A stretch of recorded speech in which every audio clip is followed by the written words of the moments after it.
Halo Sobat Kedai Kopi, tepat 25 tahun sejak Nokia meluncurkan ponsel lipat pertamanya pada tahun 1998, Nokia merilis kembali Nokia 2660 Flip dengan desain terbaru. Ponsel ini bakal tersedia dalam varian warna popping menggemaskan dan lush green yang berpenampilan elegan. Keduanya sama-sama memiliki D-pad berwarna emas. Dua warna baru tersebut dihadirkan untuk melengkapi tiga warna yang sebelumnya telah tersedia di pasaran, yakni hitam, merah, dan biru. Meski menampilkan warna cerah dan menarik, model baru ini hampir tidak menampilkan perubahan signifikan dibandingkan versi sebelumnya. Nokia sepertinya tidak melakukan perubahan apapun pada fitur 2660 Flip yang telah ada sejak pertama kali diperkenalkan pada 2022 lalu. Ponsel ini hadir dengan layar TFT LCD seluas 2,8 inci dengan layar eksternal seluas 1,77 inci. Layarnya sendiri beresolusi 240x320 pixel, punya rasio 4:3 dengan kerapatan pixel 143 ppi.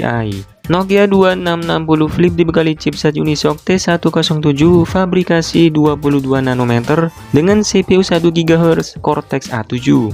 Kapasitas penyimpanan yang tersedia yaitu RAM 48 MB dengan memori internal 128 MB. Penyimpanannya dapat diperluas melalui slot kartu microSD, mendukung up to 32 GB. Di bagian kameranya, ponsel ini hanya dibekali dengan satu kamera belakang dengan resolusi 0,3 megapiksel dengan fitur lampu LED flash. Berbekal baterai sebesar 1450 mAh yang dapat dilepas, ponsel ini diklaim mampu bertahan hingga 20 jam untuk panggilan telepon. Di bagian software, ponsel ini menjalankan sistem operasi khas Nokia yaitu S30 Plus. Selain itu dibekali pula fitur radio FM nirkabel dan pemutar MP3, sehingga sobat bisa menikmati musik kapanpun dan dimana saja.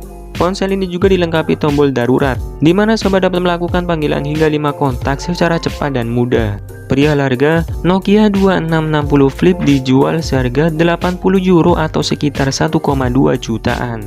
Jika sobat tertarik dengan ponsel Nokia satu ini, link pembeliannya ada di kolom deskripsi. Nah, itulah tadi info mengenai fitur phone terbaru dari Nokia.